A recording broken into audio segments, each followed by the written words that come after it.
The story begins in Venice, a beautiful city where a lot of expensive things are about to be sold at an auction. Many rich people wearing masks are gathered for this event.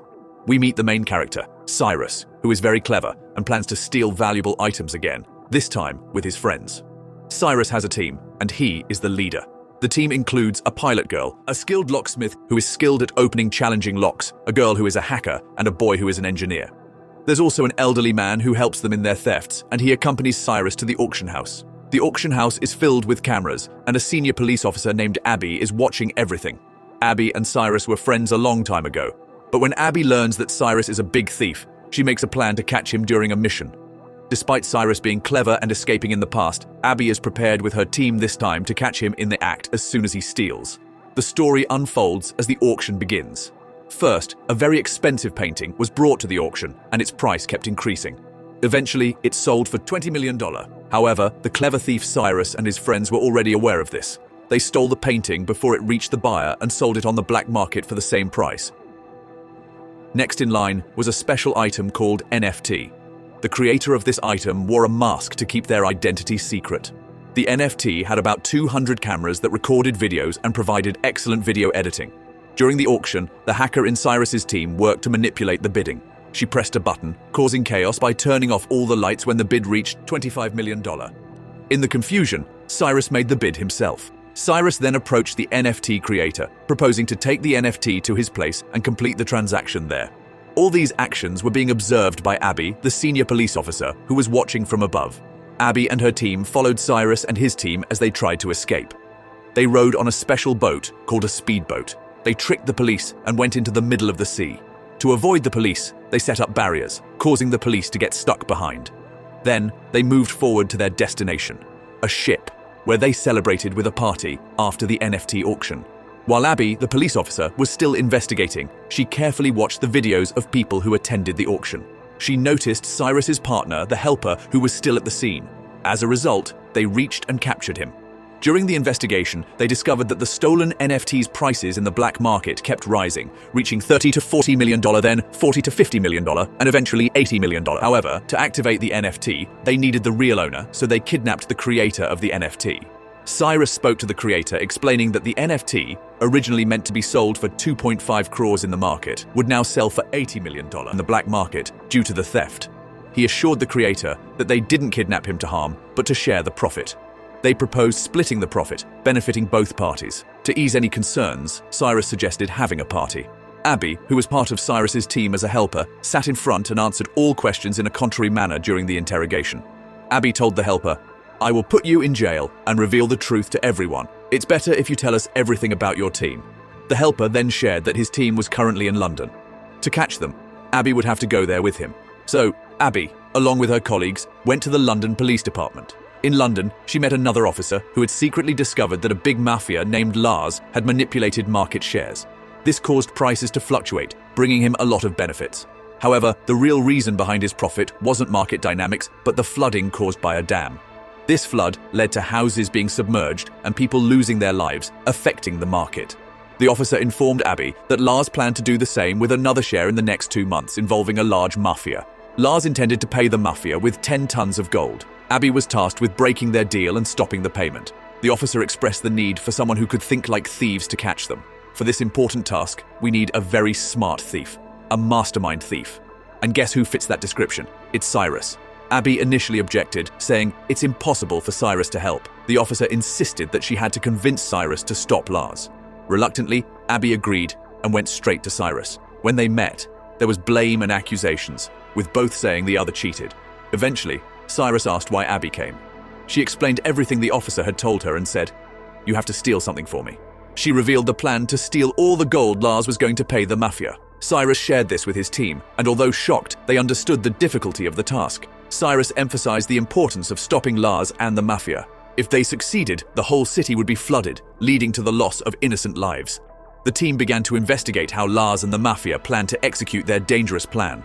They discovered that the gold would first be in Lars' den, then transported by trucks, and finally sent to its destination by plane.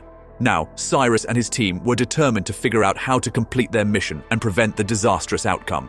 Firstly, the hacker suggested making a plane that looks exactly like the one they need to steal. The team faced a big challenge. They needed to steal a plane that looked exactly like the one they were targeting. Cyrus remembered meeting a rich boy at the auction house who buys and sells planes.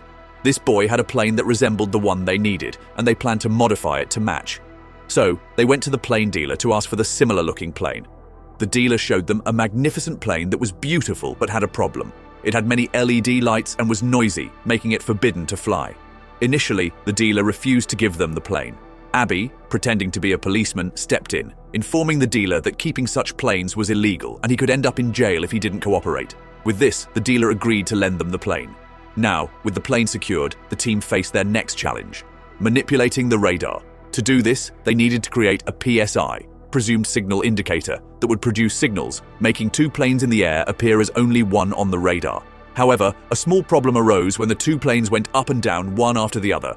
This glitch needed a clever solution to ensure their plan would work seamlessly. After that, both planes would briefly show up on the radar, and the people in the headquarters would notice it. To address this issue, they needed someone special on the inside. Abby suggested using her connection with an officer at the airport who was her friend and worked in the headquarters. However, the officer initially refused, stating that he wouldn't get involved in a theft. But Cyrus sweetened the deal by offering him 10 lakhs in return, and the officer agreed to help. The entire team got to work, and they began transforming the plane. They changed its color to make it look like a different plane. Additionally, they needed a PSI, presumed signal indicator machine, to manipulate the signals. However, the machine's size resembled that of a bomb, raising concerns.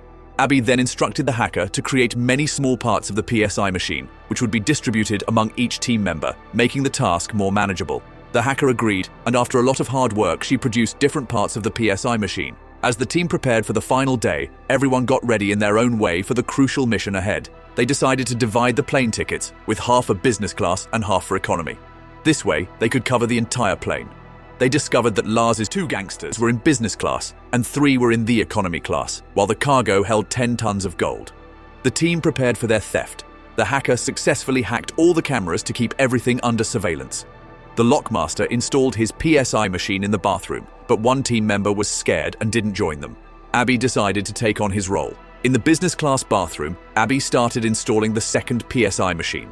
Unfortunately, there was a shock, and the machine fell, breaking into many pieces.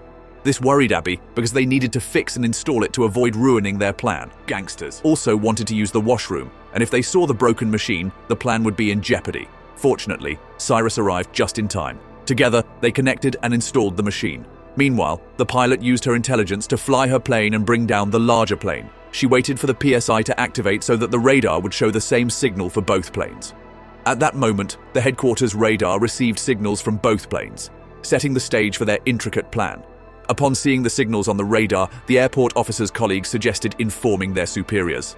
Abby's colleague, however, downplayed the situation, saying it was just a minor malfunction that would be fixed in 2-3 minutes. He confused the colleague with his words while the PSI was being activated. The pilot connected his plane with the other, making only one plane visible on the radar. The officer then told his colleague that the malfunction was fixed, proving his point. Meanwhile, the lockmaster reached the area where the golden safe was located. Using his high-tech machine, he attempted to break its lock. However, gangsters became suspicious and started trying to reach their gold. Upon hearing this news, Cyrus intervened and fought against Lars's goons. A fierce fight unfolded in the moving plane. Feeling a disturbance, the pilot sensed something was wrong with the plane and immediately informed the headquarters. Abby's colleague informed her about the bad weather, instructing her to land the plane nearby. The unfolding events added more tension to their elaborate plan. The pilot followed the orders and started landing the plane, but the landing place was too small, causing difficulties. Nevertheless, he managed to land the plane at that small airport. Cyrus's pilot also successfully landed their plane there. However, Lars discovered that their plane had been hijacked and landed in a different location. Upon learning about the situation, Lars instructed his colleagues to kill or bring to him whoever had prevented the gold from reaching its intended destination. The lockmaster apologized to Cyrus, expressing regret that he couldn't steal the gold by breaking the lock in time. Now, the gold would be in the hands of the gangsters and their leader, the mafia head Lars, for their dangerous deal. Left with no other option, they, along with the gold and the goons, headed towards Lars, guided by their pilot through the plane. Meanwhile, the mafia wanted a flood in the city to occur immediately after the deal to boost market shares for mutual benefit. However, the mafia discovered that the plane carrying their gold had been hijacked. The unfolding events added more suspense to the situation. Lars assured the mafia that his gangs had everything under control, ensuring the successful completion of the deal. However, a fight continued on the plane, causing the destruction of all parts of the PCS. Both planes became visible on the headquarters radar. The government, tracing the plane, sent fighter jets to attack. To avoid being attacked, Cyrus and the pilot turned the plane upside down and signaled that there were people inside. The fighter jets refrained from attacking but continued to follow the plane. The plan was to let the plane land so that the police could handle the situation. Eventually, the plane landed on the grounds of Lars's palace, causing destruction as it moved forward. The security wall was broken and the plane entered the premises. During this chows, all the gold fell out. Witnessing this, the mafia informed Lars that she would take the gold, cancelling their deal. In response, Lars and Gerard shot and killed her.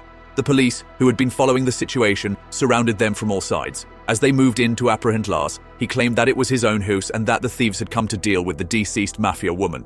Lars tried to shift the blame, declaring the mafia as the real culprit. The unfolding event added more twists to the intense situation. Lars tried to shift the blame, claiming that the deceased mafia woman was the real culprit and the police should take action against Cyrus and his team.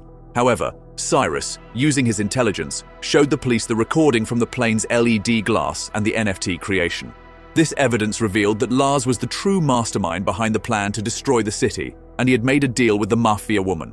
The police, including Abby and the London officer, who were part of the mission to stop the deal, arrested Lars. The successful mission allowed the police to seize all the gold. Abby, impressed by Cyrus's strategic thinking, decided to join his team. Cyrus, aware that Abby liked a particular painting from her childhood, planned to gift it to her. This gesture strengthened their bond, and Abby became part of Cyrus's team. Surprisingly, it was revealed that the lockmaster had replaced the real gold with fake gold. Since they couldn't break the safe, the gold caught by the police turned out to be iron bricks painted to resemble gold. The actual gold had been discreetly moved to a secure location. With their mastermind plan, the thieves succeeded in another major heist. Overjoyed by their achievement, the team celebrated their success and set out to retrieve their hidden gold. Happiness filled the air as they embraced each other in celebration. Thanks for watching. Please like the video and don't forget to hit that subscribe button, and we'll see you in the next video. Now, goodbye.